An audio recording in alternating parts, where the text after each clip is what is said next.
Good morning student. आपको पता है कि बिहार में शिक्षा सत्याग्रह जारी है और बीपीएससी 17वीं बीपीएससी के री एग्ज़ामिनेशन की मांग को लेकर जो अभ्यर्थी जो हैं है ना वो पटना के गर्दनी बाग में अनशन पर बैठे हैं, है ना। पिछले 7 दिनों से अनशन पर बैठे हैं। इसके तहत कुछ छात्रों की तबीयत भी बिगड़ गई है ना, जो अनशन पर थे, है ना। परंतु अभी भी ये शिक्षा सत्याग्रह जारी है। बिहार के इतिहास में एक बहुत ही एक इम्पॉर्टेंट आप बोल सकते हैं कि एक ऐतिहासिक घटना है ये सत्याग्रह, क्योंकि आपको बता दें कि इतिहास में जो शिक्षा सत्याग्रह इतिहास में अगर हम देखें तो बिहार को सत्याग्रह की भूमि कही जा सकती है। महात्मा गांधी ने भी अपना पहला सत्याग्रह, जिसे चंपारण सत्याग्रह कहा जाता है, वो भी बिहार की धरती पे ही शुरू किया था। और आज वर्तमान में शिक्षा सत्याग्रह जारी है। जो विद्यार्थी हैं वो किसी भी तरह के हिंसक हिंसक माध्यम को नहीं अपना रहे हैं, है ना, और शांतिपूर्वक, है ना, अनशन पर बैठे हैं, धरना कर रहे हैं। और उनकी मांग यही है कि बीपीएससी के जो एग्ज़ाम है उसको फिर से कराया जाए, क्योंकि जो पटना के जो बापू परीक्षा केंद्र है वहाँ पे एग्ज़ाम को कैंसिल किया गया है और वहाँ पर री एग्ज़ाम घोषित की गई है, जिसके लिए 4 जनवरी का डेट निर्धारित किया गया है। विद्यार्थियों का कहना है कि बीपीएससी सभी जगह पर फिर से री एग्ज़ाम कराए, क्योंकि अगर सिर्फ एक सेंटर पे री एग्ज़ाम होता है जहां पे 12,000 विद्यार्थियों की कैपेसिटी है, तो ये बाकी अभ्यर्थियों के लिए अन्याय हो सकता है, क्योंकि 12,000 विद्यार्थियों का जो री एग्ज़ाम होगा पटना के बापू परीक्षा केंद्र पे 4 जनवरी को, तो उसमें किस तरह का बीपीएससी पेपर पूछेगा वो क्लियर नहीं है। अगर बीपीएससी हार्ड पेपर पूछती है ना, हार्ड पेपर पूछती है तो वो 12,000 अभ्यर्थियों के लिए, चूँकि नॉर्मलाइजेशन तो लागू करना नहीं है ना, तो जिसका जो भी स्कोर आता है उसके आधार पे, है ना, वो रिज़ल्ट पब्लिश की जाएगी। तो अगर हार्ड पेपर होता है तो 12,000 अभ्यर्थियों के लिए अन्याय होगा। और अगर जो पेपर है वो इजी पूछा जाएगा तो जो बाकी के विद्यार्थी हैं जिनका री एग्ज़ाम नहीं हो रहा है उनके लिए ये अन्याय होगा, है ना।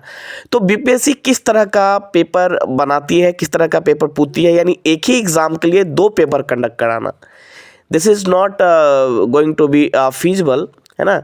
कैसे करती है, विद्यार्थी इसको लेकर आशंकित है ना। कट ऑफ कितना जाएगा, क्योंकि आपको बता दें कि इस बार जो सीटों की संख्या है वो 2000 है ना, और 2000 सीटों में एसडीएम और डीएसपी की भी सीटें हैं। तो बहुत सारे अभ्यर्थी जो काफ़ी वीक बैकग्राउंड से आते हैं, कमज़ोर बैकग्राउंड से आते हैं, किसी तरह से मैनेज करके पटना में रहते हैं, तैयारी करते हैं, और उनके लिए एक आशा की किरण है कि वो भी एक अधिकारी बन सकते हैं और अधिकारी बनकर अपने परिवार का जो उनका जो भी स्थिति है उसको सुधार सकते हैं। और उसके लिए वो पटना में रहकर किसी भी तरह मैनेज करके, है ना, बहुत ऐसे विद्यार्थी हैं जिनका घर का इनकम जो है बहुत ही कम है। मैं खुद एक शिक्षक रहा हूं, तो मुझे पता है कि किस तरह के विद्यार्थी बीपीएससी का प्रिपरेशन करते हैं। सभी विद्यार्थी अच्छे घर से नहीं होते हैं, कुछ ऐसे भी विद्यार्थी हैं जिन्हें पटना आने का भी मौका नहीं मिलता है और वो घर पे रह के ही तैयारी करते हैं। और ऐसी स्थिति में अगर उनका सिलेक्शन नहीं होता है तो एक बहुत ही बड़ा सेटबैक है उनके लिए, है ना। उनके सपनों को लेकर वो यही सपना देखते हैं कि किसी भी तरह से अपने परिवार की स्थिति को बदला जा सके। तो ये जो आशंका है विद्यार्थियों में कि पेपर कैसा होगा, किस तरह का पूछेगा, कट ऑफ क्या जाएगा, और एक ये भी सत्य है कि इस बार का जो पेपर हुआ है वो उसका जो लेवल है वो कहीं भी बीपीएससी का लेवल नहीं लगता है, या कोई भी पीसीएस एग्ज़ाम का लेवल नहीं लगता है। यानी आप एक एसडीएम और डीएसपी बनाने वाले हैं, आप एक अधिकारी को चुन रहे हैं, और आप जो परीक्षा कंडक्ट करा रहे हैं उसमें जो क्वेश्चन आप पूछ रहे हैं वो काफ़ी सतही क्वेश्चन है ना, वन लाइनर क्वेश्चन पूछ रहे हैं, है ना, फैक्चुअल क्वेश्चन पूछ रहे हैं। और इससे आप किस अभ्यर्थियों के को कैसे आप जज करना चाहते हैं, क्या जज करना चाहते हैं, क्या जानना चाहते हैं उनके बारे में?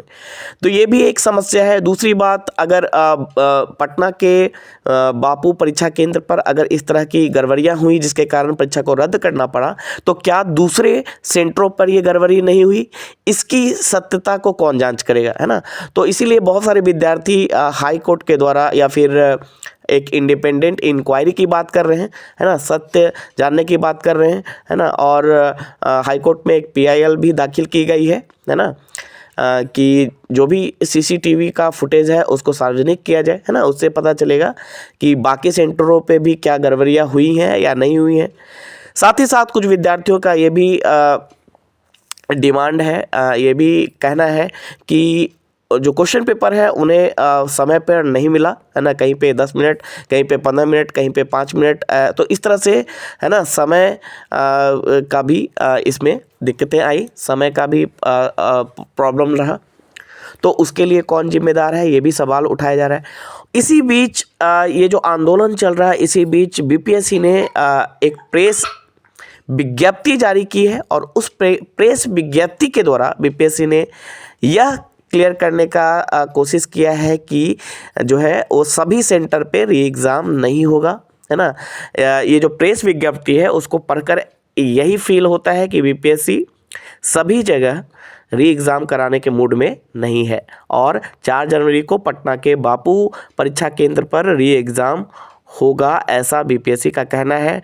और साथ ही साथ अप्रैल में मेंस का एग्ज़ाम लिया जाएगा, है ना। 10वीं BPSC का जो PT हुआ है उसका जो मेंस का एग्ज़ाम है वो अप्रैल में लिया जाएगा। और BPSC यह अपील कर रही है विद्यार्थियों से कि तथाकथित कथित जो भी जो इसमें जो सोशल मीडिया पे ये भ्रम फैलाया जा रहा है उसमें विद्यार्थी ना फंसे।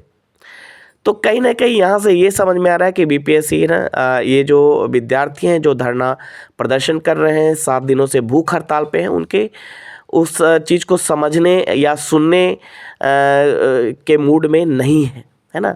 और ये कहीं ना कहीं बहुत दुख की बात है कि इस तरह की कि विद्यार्थियों के इमोशन को उनका जो दर्द है, उनका जो क्वेश्चन है, उनका जो सवाल है, उसको कोई भी सुनने के लिए तैयार नहीं है।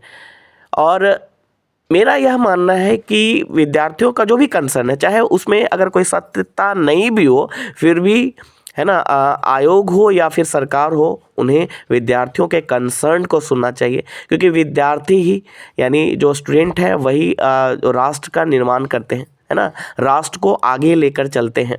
और अगर विद्यार्थी कहीं ना कहीं दुखी हैं या उनके मन में भ्रम है, तो उस भ्रम को दूर करने की ज़रूरत है, उस दुख को साझा करने की ज़रूरत है ना। लेकिन ये जो प्रेस विज्ञप्ति है उससे यही समझ में आ रहा है कि ये जो है री एग्ज़ाम सभी जगहों पर कराने के मूड में नहीं है BPSC। और इस विज्ञप्ति में उन्होंने यही कहा है ना। और कहीं भी उन्होंने जो छात्रों की मांग है उसको लेकर कोई भी यहाँ पे बात नहीं कही है। आप यहाँ पे पढ़ सकते हैं, देखें कि सभी एकीकृत, लास्ट वाला जो पैराग्राफ है उसको आप पढ़ें, वहाँ से समझ में आ जाएगा। सभी एकीकृत 17वीं संयुक्त प्रारंभिक प्रतियोगिता परीक्षा के अभ्यर्थियों से अनुरोध है कि वे संभावित माह अप्रैल 2025 में होने वाली मुख्य परीक्षा की तैयारी करें। साथ ही बापू परीक्षा परिषद के वे अभ्यर्थी जो दिनांक 4 जनवरी 2025 को पुनर्परीक्षा में शामिल होंगे, वे प्रारंभिक परीक्षा की तैयारी करें। बिना किसी तथ्य के भ्रांति फैलाने और आधारहीन सूचनाओं के आधार पर विवाद फैलाकर कथित रूप से आंदोलन कर रहे हैं, वैसे तत्वों के बहकावे में नहीं आए। जिला पुलिस पटना पूरी घटना के षड्यंत्रकर्ताओं के विरुद्ध जांच कर रही है। जांचोपरांत ऐसे तत्वों के विरुद्ध परीक्षा कदाचार अधिनियम 2024, IT एक्ट, भारतीय न्याय संहिता, भारतीय दंड प्रक्रिया संहिता इत्यादि के सुसंगत प्रावधानों के तहत त्वरित एवं प्रभावी कार्रवाई की जाएगी, है ना। तो यहाँ से आपको इस लास्ट वाले पैराग्राफ से पता चल गया कि BPSC सभी अभ्यर्थियों को मेंस और 4 जनवरी को 2025 को जो बापू परीक्षा केंद्र पर जो री एग्ज़ाम होने वाला है उसके लिए तैयारी करने की बात कह रही है। और ये भी समझा रही है कि इस तरह के कोई भी भ्रांति फैलाने वाले आधारहीन सूचनाओं के आधार पर विवाद फैलाकर कथित रूप से आंदोलन कर रहे तत्वों के बहकावे में नहीं आए। इसका अर्थ यह है कि बीपीएससी जो है इस आंदोलन को गंभीरता से नहीं ले रही है ना। बच्चों का जो कंसर्न है, जो भविष्य निर्माता है ना, जो देश के भविष्य के निर्माता हैं, उन बच्चों के दर्द को नहीं समझ पा रही है। तो मेरा तो यही अपील है ना। आयोग एक स्वतंत्र संस्था है, संवैधानिक संस्था है, और सरकार से, आयोग से एक टीचर के नाते मेरी यही अपील है कि बच्चों के एक कंसर्न को सुना जाए, है ना। एटलीस्ट उनके कंसर्न को सुना जाए, उनसे डिस्कस किया जाए, है ना। और जो भी संभावित सॉल्यूशन होता है उस सॉल्यूशन पे आया जाए। सबसे पहले कंसर्न को समझना ज़रूरी है, कंसर्न को सुनना ज़रूरी है ना। उनके अंदर जो भ्रम है, उनके अंदर जो भी कंसर्न है, जो भी क्वेश्चंस हैं, उस क्वेश्चंस का आंसर देना ज़रूरी है। Thank you.